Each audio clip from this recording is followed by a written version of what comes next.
I remember hearing that diet pop is actually worse for you than just the sugar pop.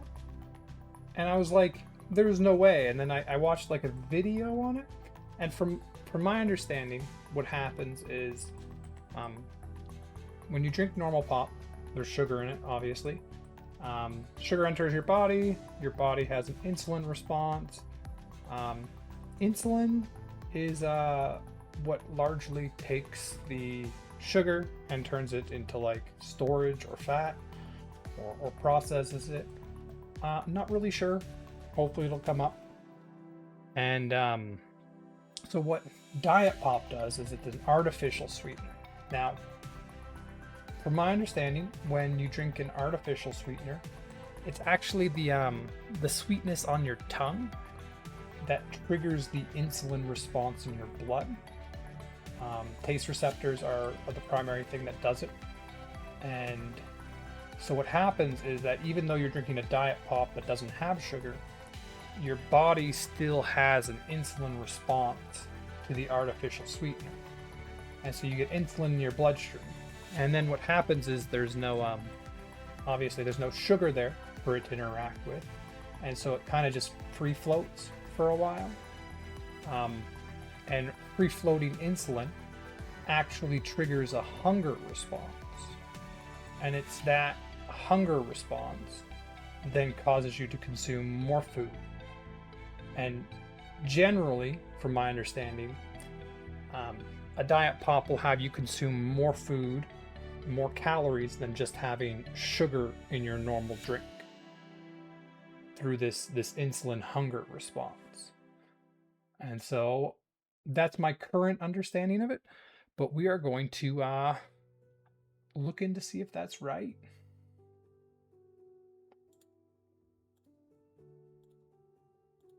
Okay.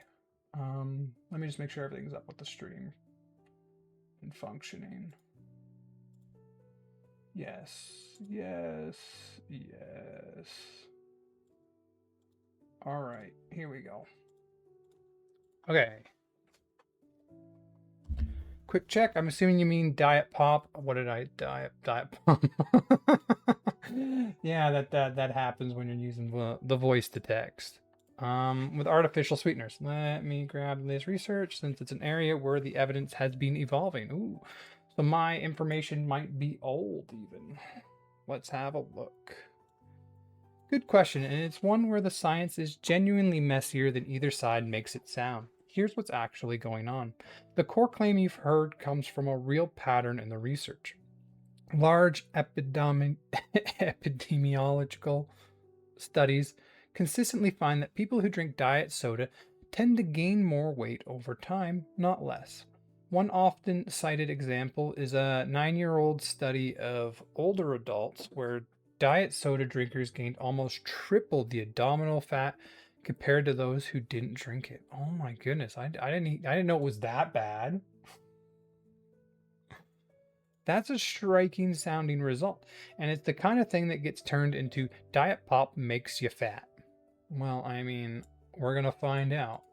But there's a huge catch, and it's the most important thing to understand here. Correlation isn't causation, and the direction of the arrow is unclear. As one McGill neuroscientist put it, people who drink artificial sweeteners are more likely to already be thinking about their weight. I mean, makes sense. You don't drink diet pop if you're not weight conscious, right? Like that's why you transition into something that's has diet in the name. So it's the sweetener causing the weight gain, or is it the weight gain causing people to reach for diet drinks? People who are already overweight or already gaining are exactly the people who switch to diet pop in the first place. That alone can produce the entire correlation without the soda doing anything. Well, we want to look for causation.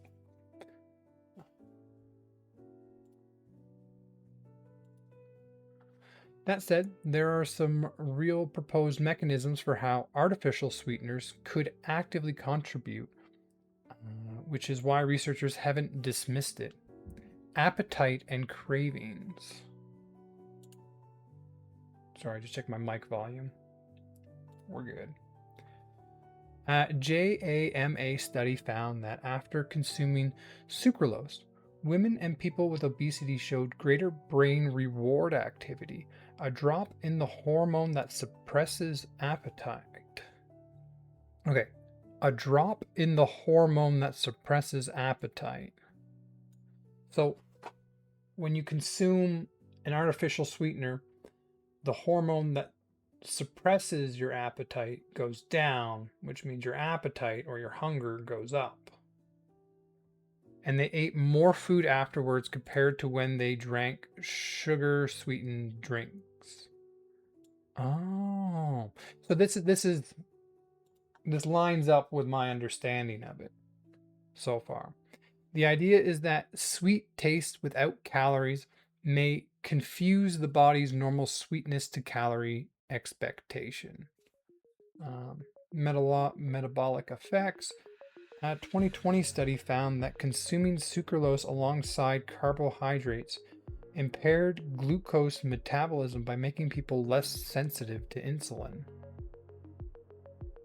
Okay. Gut bacteria. Some mouse research showed artificial sweeteners altered gut bacteria in ways that promoted insulin resistance and glucose intolerance.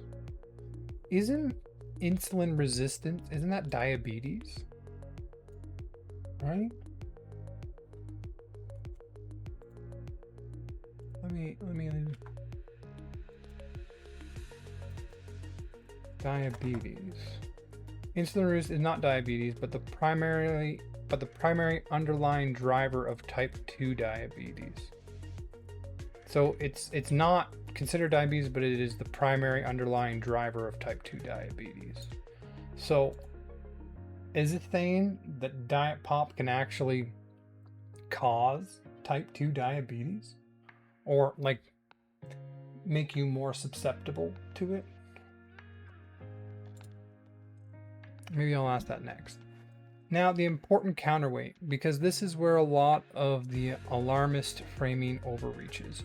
When Prudine, nutritionist professional, and UNC researcher reviewed the research on artificial sweeteners and weight, they found little support for the idea that no-calorie sweeteners stimulated appetite or contributed to obesity. Okay, so there's direct evidence to the contrary.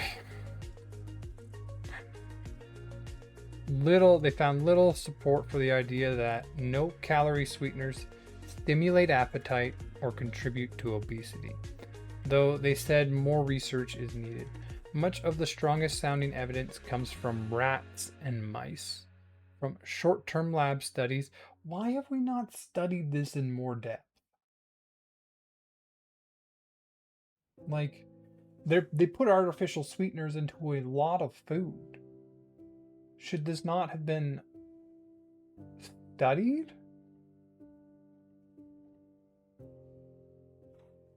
Okay. From short-term lab studies or from observational data that can't establish cause. The rigorous studies that can establish cause, randomized controlled trials, are limited and, at least in children, don't clearly show either benefit or harm. Okay, so there's no benefit or harm from them? Where the mainstream guidance has landed is cautious rather than damning. In 2023, the World Health Organization advised against using artificial sweeteners for weight management, not because they're proven to cause weight gain, but because the evidence doesn't show they reliably help with it long term. And there are open questions about other health effects. Okay, so this is the World Health Organization.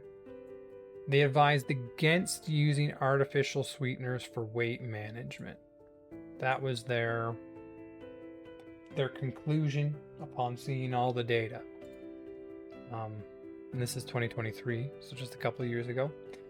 It's not because they've proven to cause weight, so it's not that the artificial sweeteners cause you to gain weight, but because the evidence doesn't show they reliably help with it long term. So they don't rely, artificial sweeteners don't reliably help you lose weight long term. And there are open questions about other health effects. To sum it up, the honest picture, the claim that diet pop causes weight gain is not well established. The headline correlations are heavily confounded by who chooses to drink it, but the flip side is also true. Diet pop isn't the reliable weight loss tool it was long marketed as, and swapping in a diet soda while everything else stays the same doesn't seem to do much. If the goal is cutting craving for calories, plain or natural flavored sparkling water is the option several researchers point to as a safer bet than diet soda. Okay. So just plain or naturally flavored sparkling water is the option several researchers point to as safer bet than diet soda. What are they? Flavored sparkling water. What are they referring to exactly? Let's just have a look. Images. Oh, I've drank those before. I like those. So they say that these are a better bet.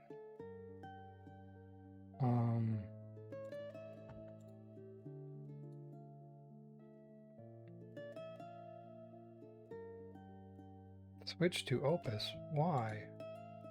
Yeah. Why? The safeguards are intentionally broad right now and may flag safe routes. Okay. So does that mean I can just switch back? Yeah, because Fable 5 is finally available, which is nice. Okay.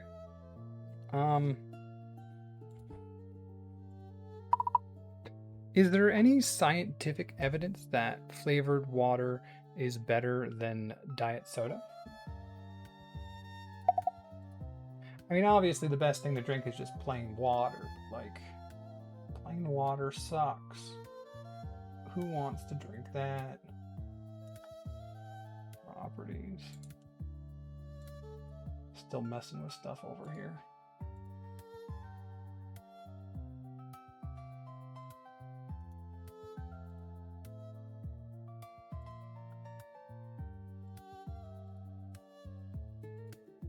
Does that automatically work? It looks like it does. Okay. Let me search for what the research says. Okay. Yes, though the answer depends a lot on which kind of flavored water we're talking about. And this is where I'd flag an important distinction because not all of them are actually different from diet soda. I didn't think so. The cleanest case is plain sparkling water, just water and CO2 with no sweeteners. The evidence generally does favor it over diet soda, mostly by subtraction. It doesn't contain the things researchers have flagged concerns about. On teeth, the gap is real and measurable. Plain carbonated water, like Perry, sits at around pH 5.25, which the American Dental Association considered minimally corrosive, while diet soda contains phosphoric acid or citric acid. Okay. On the sweetener question, plain sparkling water styles entirely. It has no artificial sweeteners. So none of the open questions about sucralose, insulin. So basically the ones we were looking at, like these are all, maybe not these ones, but all the colored ones basically, they have artificial sweeteners still, right? Like that's the thing. So many of the same concerns with diet soda still apply, unless it's like plain sparkling water. There's simply nothing there to worry about. Okay, that's really okay, but that's talking about plain. There's also a myth worth clearing up since it cuts the other way.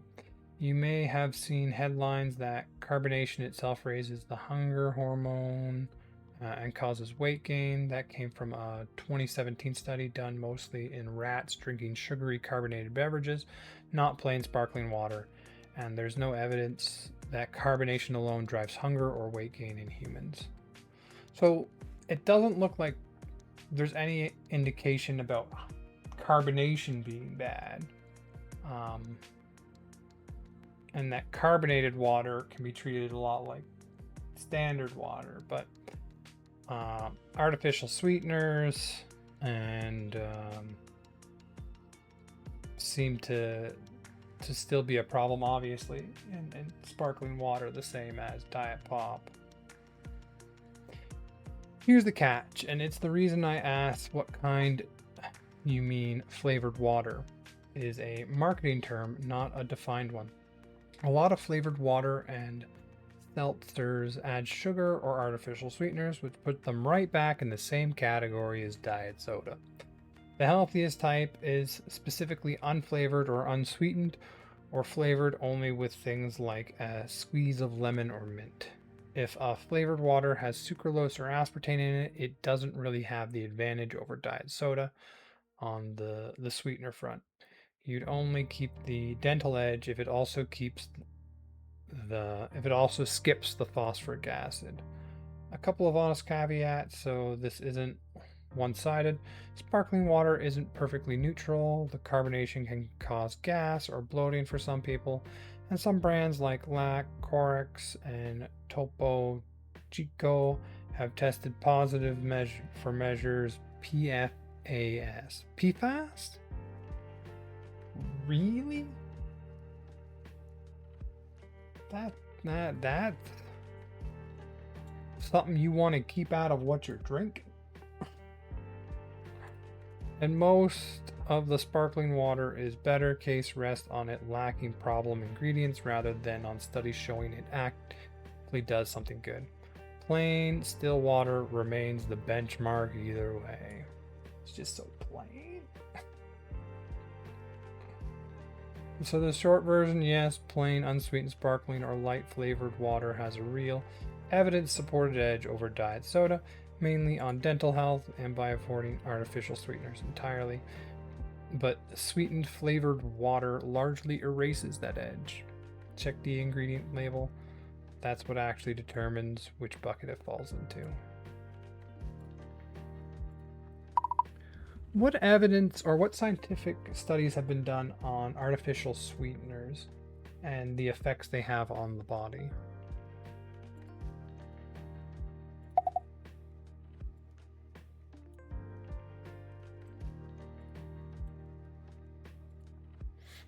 Let's have a look.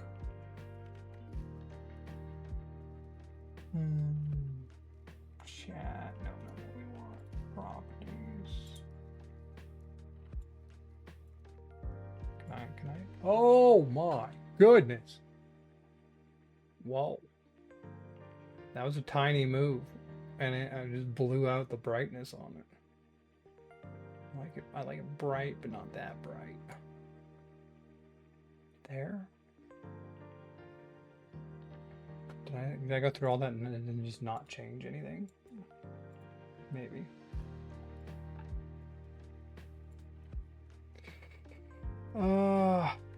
Ooh, the cancer classification and cardiovascular research, which are the other two big areas. I mean, that's not something I've thought about at all.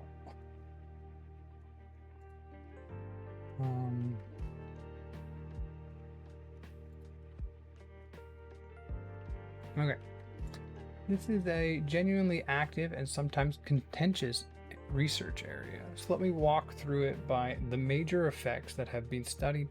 One thing worth saying up front, artificial sweeteners isn't one thing.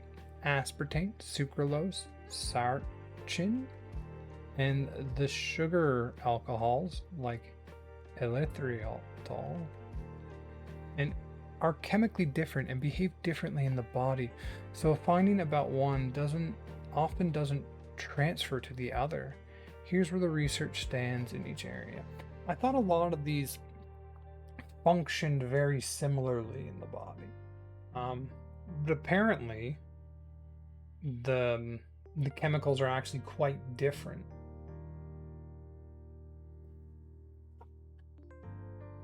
Like the two big ones I hear about are aspartame and sucralose. I thought they were basically comparable. Okay, blood sugar and the gut microbiome. This is probably the most scientifically interesting line of work.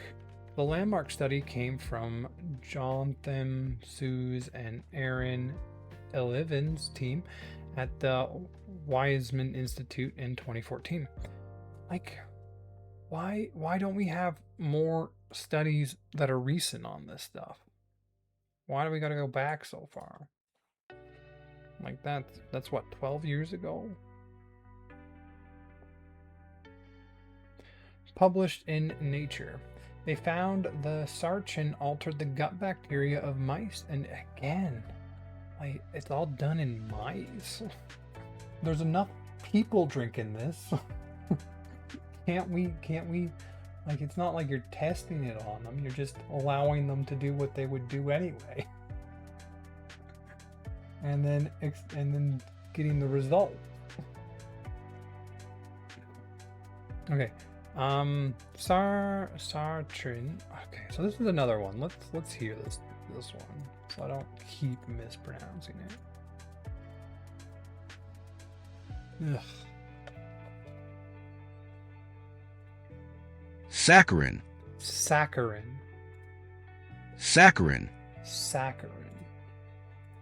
They found that saccharin altered the gut bacteria of mice and induced glucose intolerance. And when they tested a small group of 7 healthy adults, 4 of them developed a poor glycemic response after 6 days of saccharin at the FDA's maximum intake, while 3 didn't.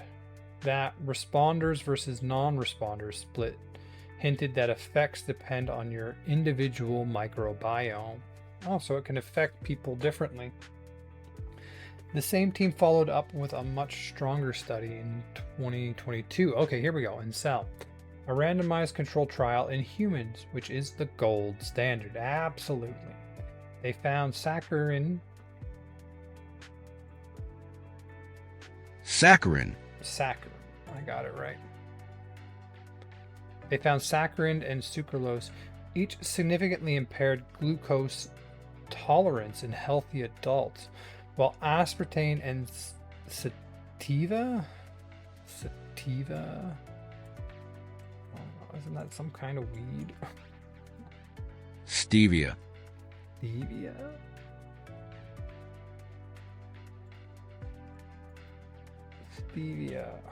Isn't that weed?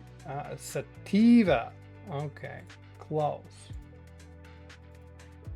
Okay, well, stevia appeared neutral. Okay, so aspartame and stevia were neutral, but saccharin and sucralose significantly impaired glucose tolerance in healthy adults. So then you want to avoid those two, right?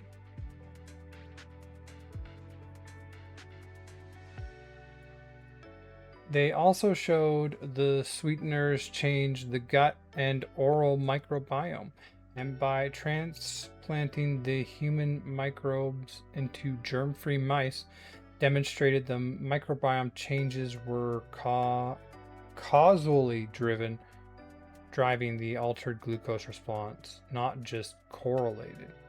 So they proved a causation.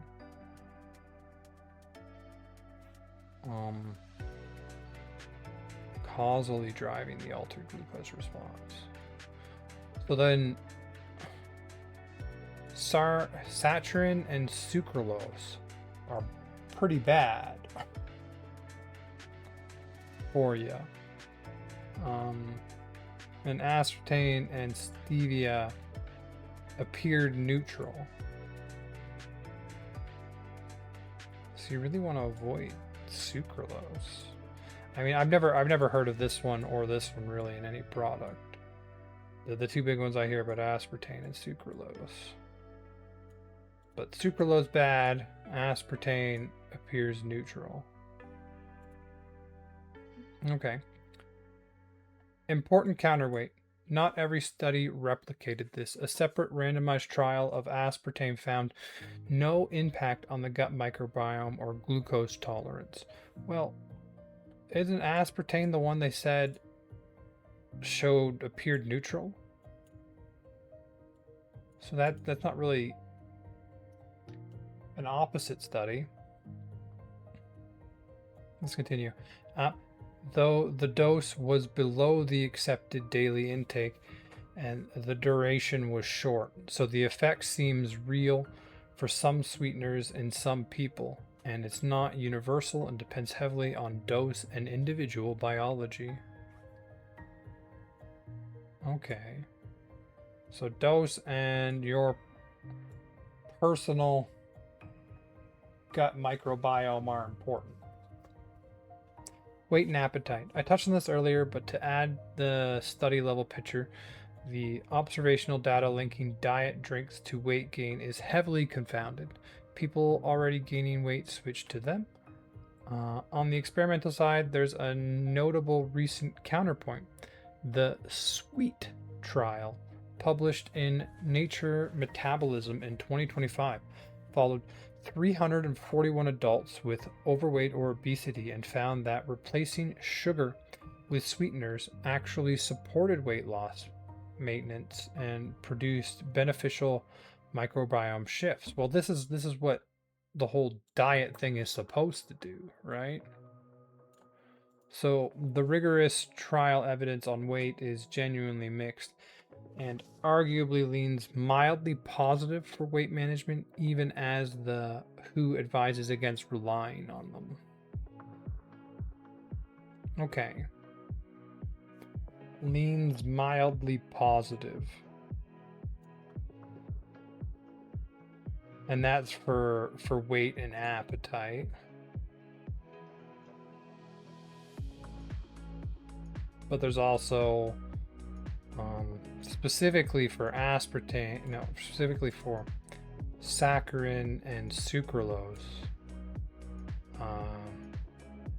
possibility of gluten intolerance in healthy adults, which is one of the bad ones you don't want to get. Cardiovascular effects. This is the newest and one of the more concerning threads, focused on the sugar alcohol erythritol.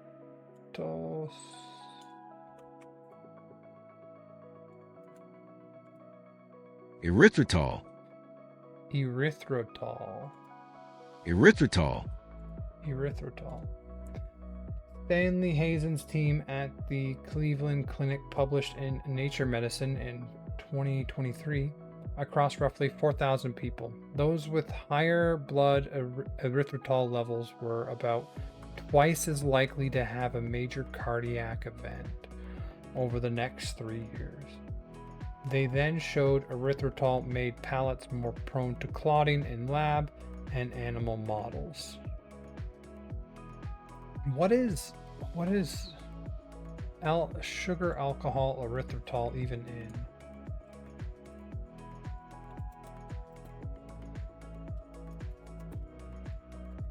Well, let's just see. Okay.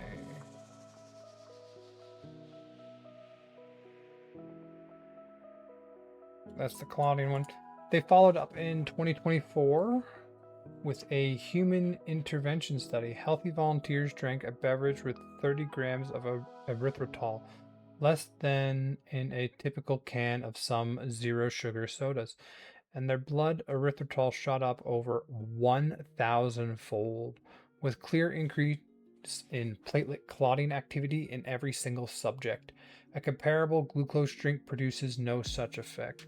The researchers were careful to call this an association that needs confirmation, and it's worth noting erythritol is widely used and generally regarded as safe by regulators, but there's but they've explicitly called for its safety classification to be re-examined. Ooh, where is this? Erythritol shows up in a lot more places than most. Okay, well, we'll have to get to that. Because that one, they're calling for its safety classification to be re-examined. Cancer, the aspartame classification. In July 2023, the WHO International Agency for Research on Cancer classified aspartame as possibly carcinogenic to humans. What? This was the one that wasn't causing the problems. So you got one that increases your glucose intolerance, and the other one, sucralose, increases glucose intolerance, and aspartame, oh, it's possibly a carcinogen. This got a lot of alarming headlines, but the details matter a lot. Okay. Group 2B is the weakest maybe category, the same tier as aloe vera extract and pickled vegetables. It reflects the strength of evidence, not the size of the risk. The classification rests on limited evidence, especially 3 human studies suggesting a link to liver cancer. Crucially, on the same day, the WHO Separate Risk Assessment Committee reaffirmed the existing acceptable daily intake, concluding a 70-kilogram adult would need to drink somewhere around 9 to 14 cans of diet soda per day to exceed it. Oh, well, I mean, like, that is a lot. That is a lot. So very, very weak possible carcinogen, and you'd have to consume a large number of cans, 9 to 14 cans of diet soda per day, to exceed acceptable daily intake. I mean, like, I'd never get anywhere near that. The US FDA openly rejected the classification, and some researchers argued the evidence was actually more consistent with the even weaker group 3, not classifiable, noting reverse causality and confounding couldn't be ruled out. Okay, so that one's really up in the air. But generally, like, I take what the World Health Organization says seriously. It's usually just a good idea. But to exceed existing acceptable daily intake, you'd have to drink around 9 to 14 cans of soda per day. I doubt very many people do that. Like, you'd have to be drinking it like water. And even then, I don't think you drink that much of it in a day. The honest bottom line across all of it. A few patterns hold up when you step back. The strongest mechanistic... Oh, God. Why do they do this? Mechanistic. Mechanistic. Is that just like the mechanism?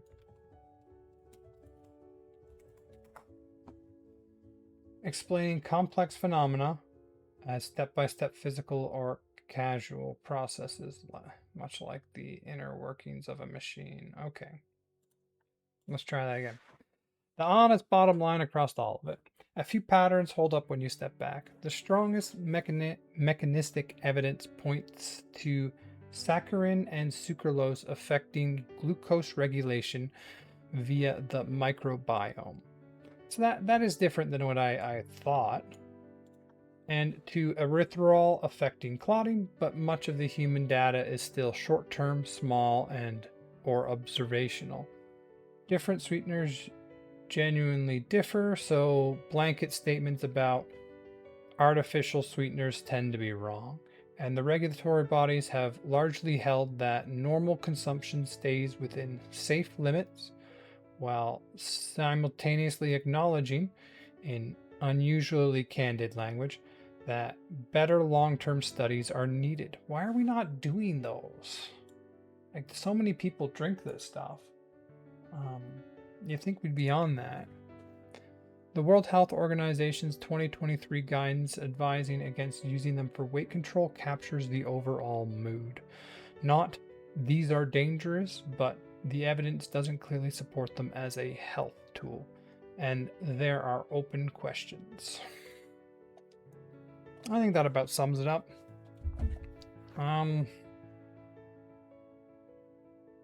Yeah, I feel like this is an area there should be far more research on. Just because of how much it's gotten into the, like how much, diet soda people drink out there, right? And how much just artificial sweeteners in general have made their way into the food supply. I mean,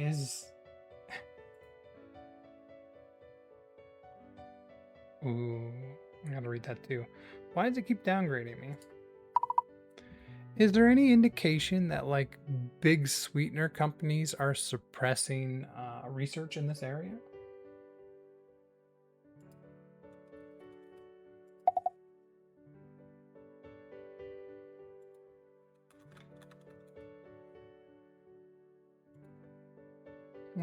Let's have it look into that. Because they're generally like there was some evidence about sucralose causing glucose intolerance, which that one can be scary. But none of the evidence is like particularly strong. Erythritol also caused clotting. But I mean, it pretty much it sums it up with the guidance advising against using them for weight control captures the overall mood. Not these are dangerous, but the evidence doesn't clearly support them as a health tool, and there are open questions. I think that pretty much sums up the whole thing on artificial sweeteners. Let's see what erythritol is even in. Okay, erythritol shows up in a lot more places than people expect, which is part of why the cardiovascular findings caught researchers' attention. It's easy to consume without realizing. Here's where it turns up. The biggest category is products marked as sugar-free, zero sugar, low carb, or keto. It's one of the most popular sugar alcohols precisely because it's about 70% as sweet as sugar but contributes almost no calories and doesn't spike blood sugar, so it's a go-to replacement in the whole product class. Concretely, that means things like protein bars, low calorie and diet soft drinks, low carb baking mix, sugar-free candy, and gum. How do you have sugar-free candy? Oh, gum. Okay, I've heard of sugar-free. And various keto snacks. Sugar-free candy? What?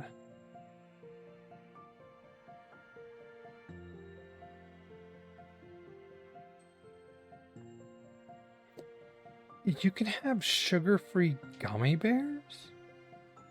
I thought they were basically just sugar.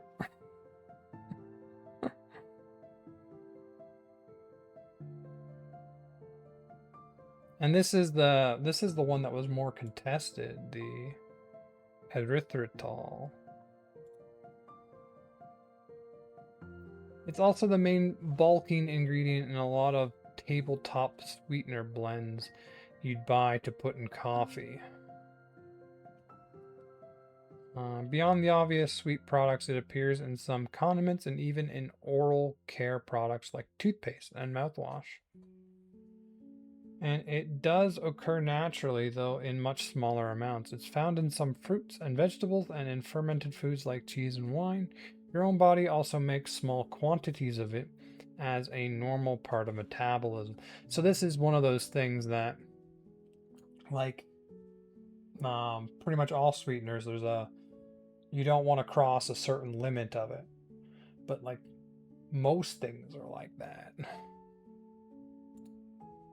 That natural background, like eating too much of pretty much anything can cause issues. But obviously there's more of a concern around certain sweeteners. That natural background is one reason the safety debate is nuanced. The concern from the Cleveland Clinic work isn't trace natural amounts, but the fact that consuming it as an added sweetener pushes blood levels far above what the body normally produces. In their intervention study, blood erythritol rose more than 1,000 folds after a single sweetened drink. The practical catch is that it's genuinely hard to spot. Labeling required for sugar alcohols are minimum, so it's not always broken out cleanly on a nutrition label. Your best bet is scanning the ingredient list and using rule of thumb, and Cleveland Clinic research points out, is to watch for ingredients ending in all. Erythritol, xylitol, maltitol, sorbitol, which flags the sugar alcohol family generally. Okay. I don't really like the sounds of this one. Like, this one sounds newer. And it sounds like it's getting put in a lot of things. I don't like it. And this one is known to have 1,000-fold. The blood erythritol rose more than 1,000-fold after a single sweetened drink. Like, that's a big change. That is going to have effects, and it's like it affects clotting as well. Okay. Is there any indication that big sweetener companies are suppressing research in this area? Like, we saw this. Big oil suppressed information about climate change. Cigarette companies suppressed information about how bad cigarettes for them. Usually, if you see large business funding studies that just magically say what favors the large business, there's a problem there.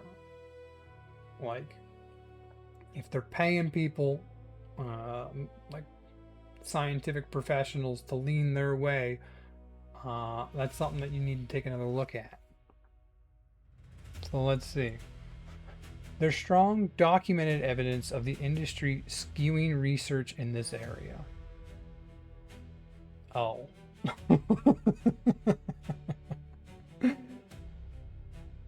Really? Funding bias and undisclosed conflicts of interest are well established in peer-reviewed analysis. Whether the amounts to actively suppress research is a strong and murkier claim. So let me separate the two. But the first sentence, there's strong, documented evidence of the industry skewing research in this area.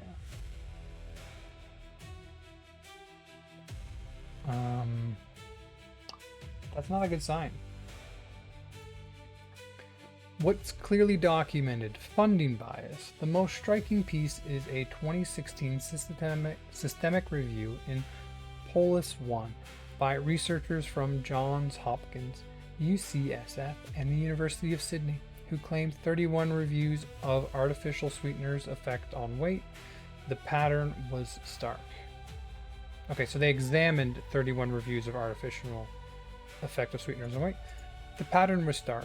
Industry-sponsored reviews reported favorable results in 3 of 4 cases, versus only 1 of 32 non-industrial reviews. So basically, 1 non-industrial review posted positive results, and out of the sponsored ones, 75% of cases said that artificial sweeteners were positive. That is a large difference. A relative risk of about 17. Every single review funded by a competitor industry, like the sugar industry. Oh gosh! I didn't even think about competitor industries. Like, they're taught they would want the opposite results. How do we get good data in this environment? Okay, every single review funded by a competitor industry, like the sugar industry, reached unfavorable conclusions, and reviews by authors with financial ties to the food industry were far more likely to conclude favorability than those without such ties. The conflict of interest reporting was also poor. And so you can't identify if this scientific study has a conflict of interest. But if it's funded by the artificial sweetener industry, usually positive. Is it funded by outside the artificial sweetener industry? Almost always negative. So this is not a good system.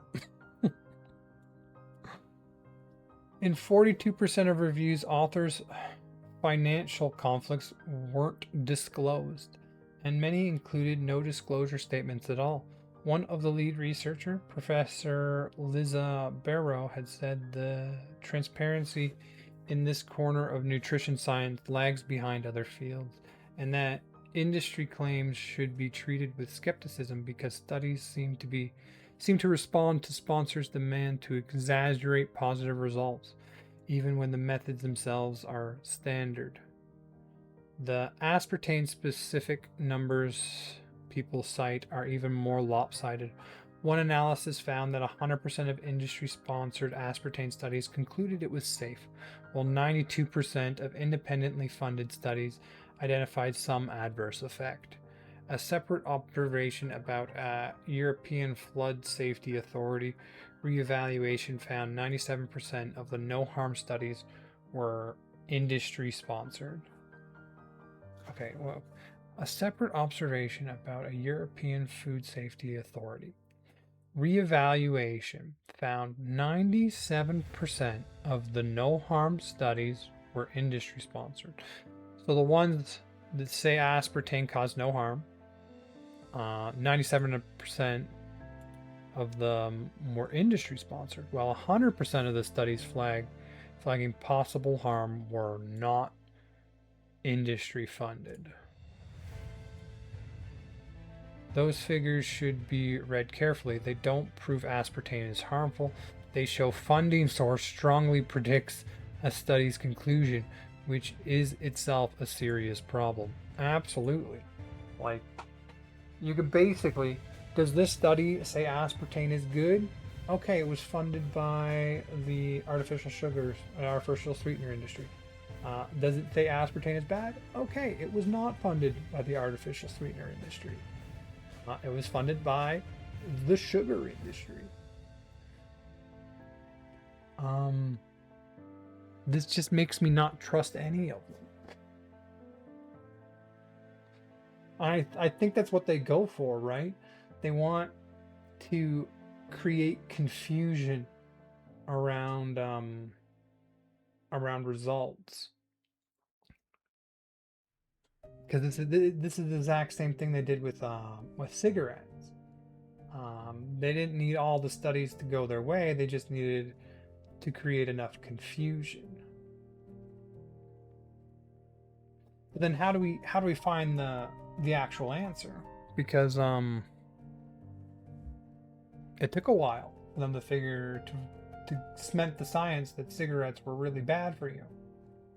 And if artificial sweeteners are just slightly bad for you, it's going to take a lot longer to come to that conclusion.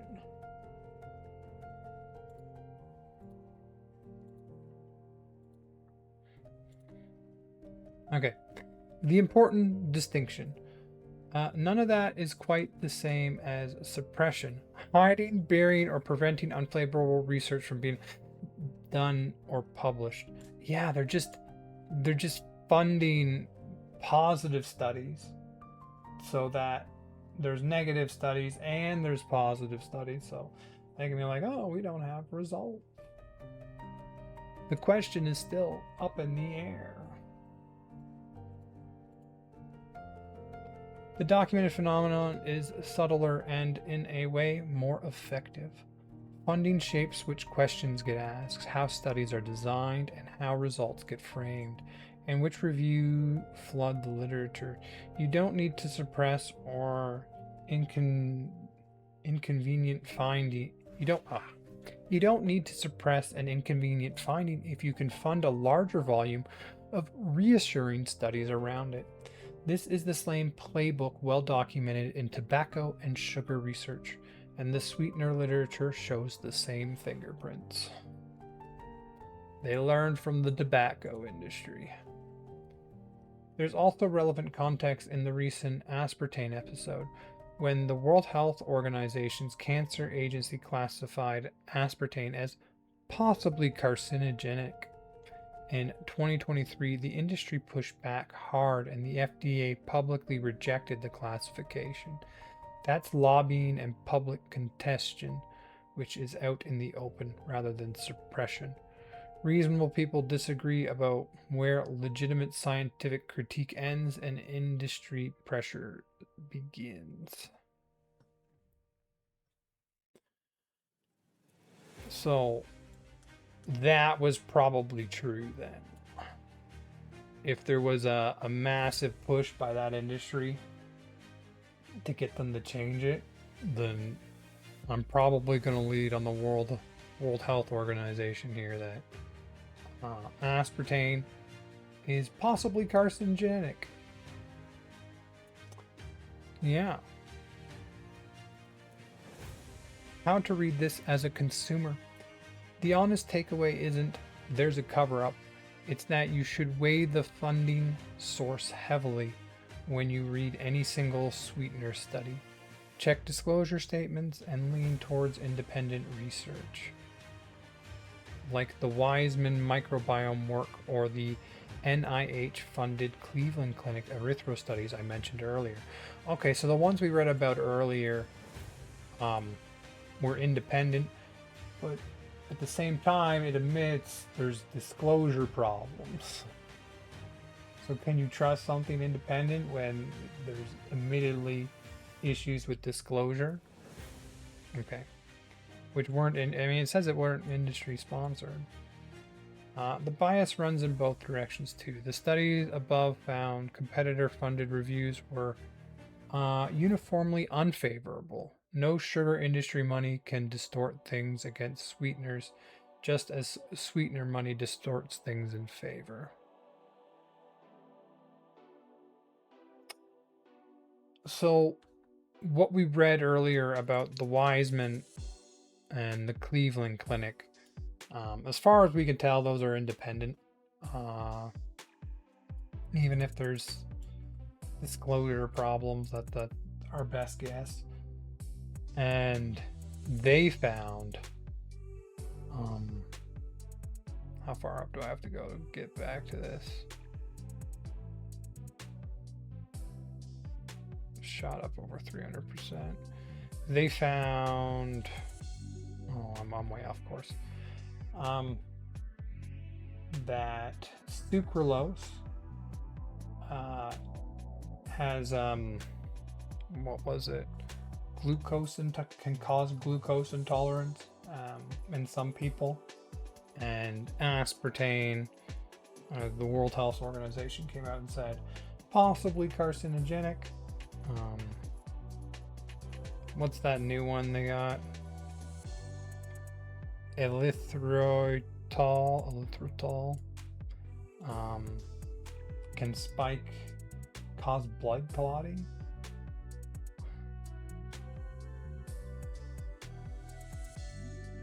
Yeah, this is like, this to me has a lot of the same signs of a cover up as the tobacco industry or the sugar industry.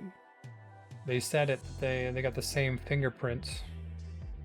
This is the same playbook well documented in tobacco and sugar research, and the sweetener literature shows the same fingerprints right there. that makes me very concerned about artificial sweeteners. It doesn't look like with tobacco, the harm was so prevalent, and with sweeteners, it looks like it's a much lower level of harm, which is actually making it more difficult to get like a consensus. And the closest they've been able to do is that the World Health Organization has come out and classified aspartame as possibly carcinogenic. So I'd probably trust the World Health Organization here. I mean, it looks like artificial sweeteners is not the nice cure-all to having sugar in drinks.